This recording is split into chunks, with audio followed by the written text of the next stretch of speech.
बागवान साथियों नमस्कार। मैं डिम्पल पांचटा एक बार फिर से फेसबुक लाइव के माध्यम से आप लोगों से जुड़ा हूं। आज मेरे लाइव आने के पीछे का एक विशेष मकसद था। आज हमारा स्प्रे का टाइम है हायर एल्टीट्यूड पे। जो मेरा हाइट का बगीचा है वो लगभग 7200 फीट की हाइट पे है। अगर आपको मैं दिखा पाऊँ तो आप देखिए हमारे यहाँ की क्रॉप और प्लांट। मगर कुछ एक आज जब मैं यहाँ पे विजिट कर रहा था अपने बगीचे में, क्योंकि कभी कभी आना होता है हमारा, तो मुझे कुछ सिम्टम यहाँ पर ऐसे दिखे जो हम सब के लिए एक अलर्ट का विषय था। एक सिम्टम तो हमें ये दिखा कि जो हमारे कुछ एक पत्ते कर्ल हुए, इसके लगभग जिसको अपनी भाषा में आप बोले नालू की तरह बन के है। तो ये जो पत्ते हैं बहुत कम है, मगर ये इंडिकेशन है कि आपके पाउडरी मिल्ड्यू अभी भी एक्टिव है। तो जो हमने स्प्रे करनी थी, जो मैंने लोअर हाइट एल्टीट्यूड में करी, तो यहाँ पर मेरे को बदलने की आवश्यकता पड़ी। जब भी आपको ऐसे सिम्टम दिखे, इसका नुकसान क्या है कि आपका पत्ता जब नहीं खुलेगा तो आपके लाइट सूरज की किरण पत्तों के ऊपर नहीं पड़ेगी और क्लोरोफिल अच्छा नहीं बनेगा। और दूसरा बड़ा इंटरेस्टिंग जो मैंने अभी देखा, मतलब मुझे कहीं कहीं 2-4 लीव भी मिली। आप देख पाएंगे अगर तो इसके ऊपर कुछ उभरे हुए से दाग दिखे। तो जब मैंने ये ढंग से देखा, मॉनिटर किया, तो ये स्कैब के सिम्टम थे। तो ये हमारे लोअर हाइट में भी मुझे 10-15 लीव्स मिले और यहाँ हाइट वाले ऑर्चर्ड में भी मुझे 2-4 अभी लीव मिले हैं। पूरा अभी मैं विजिट नहीं कर पाया हूँ। अब बड़ी बात आएगी कि और ऊपर से साथ साथ मैंने यहाँ पर अब वुलिया फीड, इस साल जो वुलिया फीड है वो कहीं ना कहीं बहुत ही ज्यादा स्प्रेड हो चुका है। पहली बार मुझे ऐसा लग रहा है कि भाई इस बार मुझे इंसेक्टिसाइड की आवश्यकता पड़ेगी बहुत सालों के बाद। अदरवाइज हमने इंसेक्टिसाइड अवॉइड ही कर लिया था। तो बहुत सारे क्वेश्चन आते हैं लोगों के कि भाई आप वुलिया फीड के लिए क्या करेंगे या स्क्रैब के लिए आप क्या प्रिकॉशनरी करें या अल्टरनेरिया मार्सोनिना के सिम्टम इस साल बहुत ज्यादा आ रहे हैं, क्योंकि वेदर कंडीशन बहुत ही फेवरेबल नहीं है हमारे। तो उसके लिए मुझे मॉलिक्यूल की जरूरत थी जिसको मैं कॉम्बिनेशन में डलवाता था, सिस्टेमिक और कॉन्टैक्ट।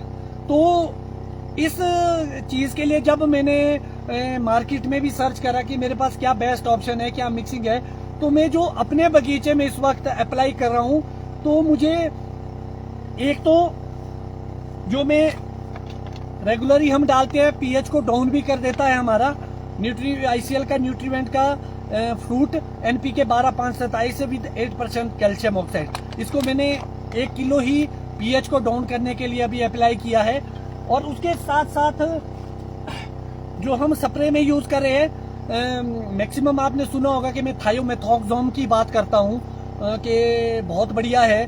तो मैं जो अभी इस्तेमाल कर रहा हूँ, क्योंकि कहीं कहीं मुझे थोड़े बीटल से भी दिख रहे हैं, तो थायोमेथोक्सोम और लैम्डा इसके कॉम्बिनेशन के लिए जो एलिका है, इसको मैं अप्लाई कर रहा हूँ। ये पूरी तरह ही लगभग वुलिया फीड को खत्म कर देगी, क्योंकि इस साल माइट की ऐसी प्रॉब्लम तो है नहीं, माइट तो है भी नहीं, तो मजबूरी है करना, क्योंकि वुलिया फीड काफी ज्यादा स्प्रेड हो रहा है।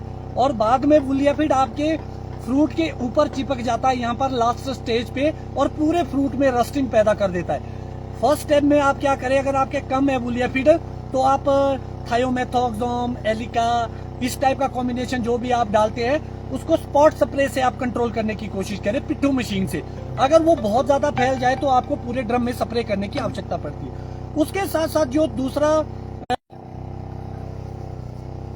इसके अलावा जो मैं दूसरा कॉम्बिनेशन अल्टरनेरिया मार्सोनिना और स्कैब के लिए स्पेशली, क्योंकि कुछ सिम्टम स्कैब के भी दिखने लग गए, तो इसके लिए मुझे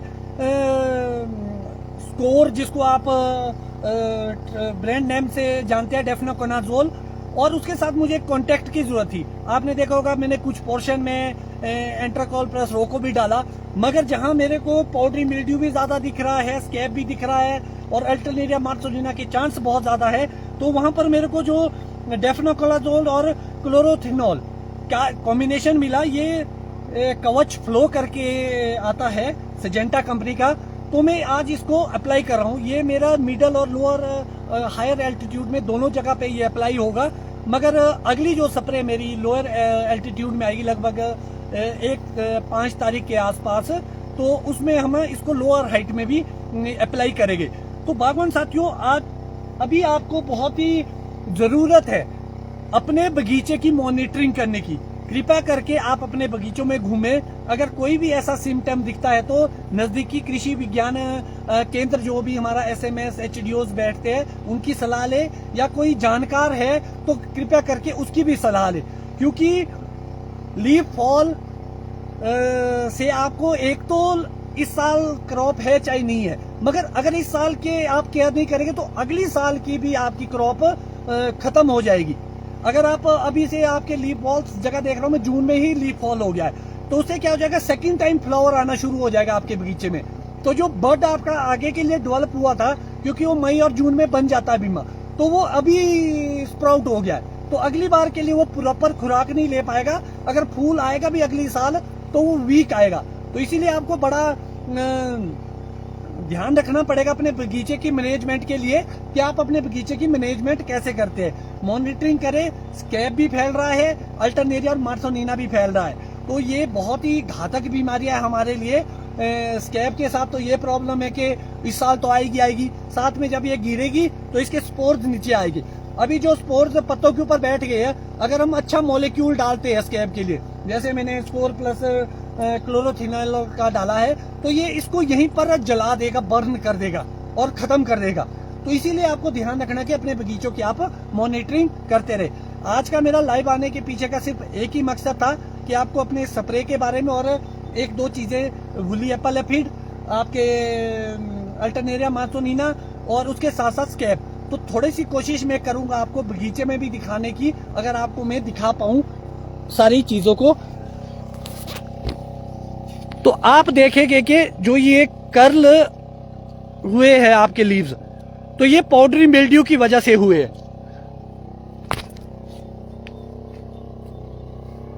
इसके साथ साथ कुछ ऐसे ब्लैक स्पॉट अगर आपके बगीचे में पड़े हैं तो ये मार्सोनिना की है। और इसके साथ साथ अगर गोल से मैं आपको दिखाने की कोशिश करूं कुछ इस टाइम में, तो ये हमारे अल्टरनेरिया है।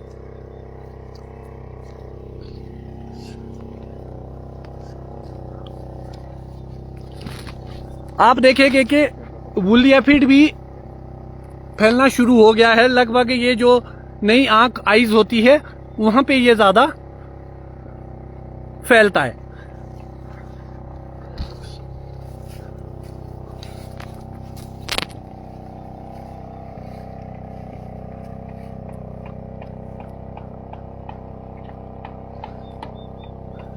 क्रॉप बहुत अच्छी लगी है।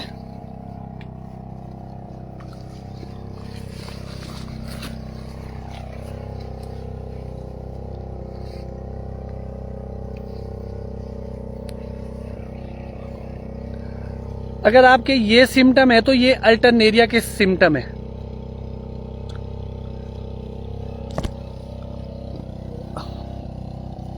मगर जो स्कैब है वो बहुत रेयर है और अभी फ्रूट पे नहीं दिख रही है, सिर्फ कुछ एक लीव्स है।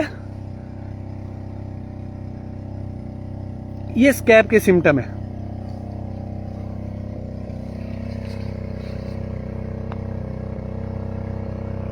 ये थिनिंग के बाद क्रॉप रखी गई है और साइज भी यहाँ पर काफी अच्छा है। कुछ 7 लेयर के आसपास साइज आ चुका है।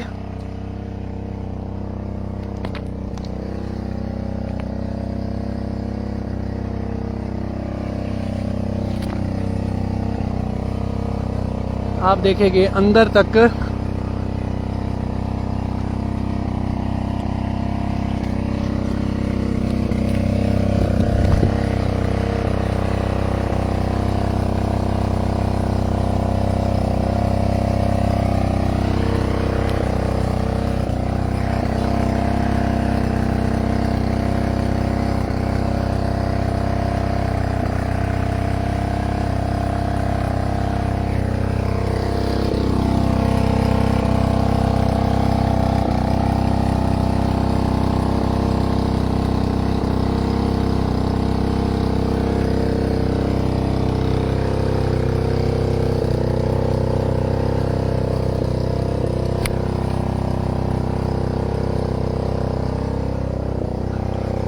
ये हमारा ग्रैनी स्मिथ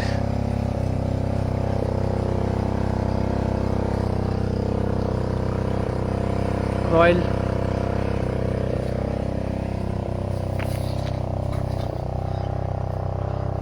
मैं आपको लगभग अपना पूरा ही बगीचा आज शो कर रहा हूँ, हाइट वाला।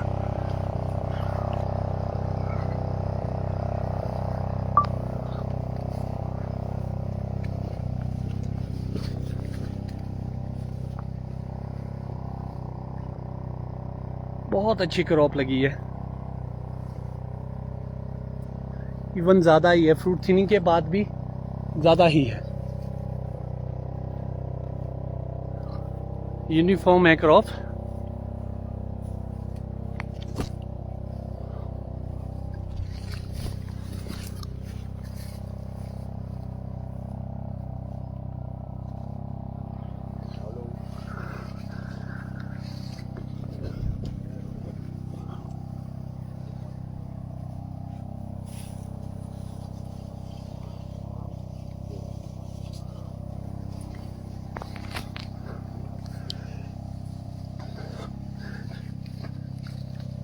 अभी मैं देख पा रहा था कि कुछ लोग पूछ रहे थे कि जो ये कवच फ्लो या फंगिसाइड हम अप्लाई करते तो हार्वेस्टिंग के कितने। तो बागवान साथियों, मैं आपको बताना चाहूँगा, ये हमारा एक रेगुलर शेड्यूल है फंगिसाइड का, कॉन्टैक्ट और सिस्टमेटिक का। आप कभी भी डाल सकते हैं। सिर्फ मुझे क्या लगता है कि जो आपके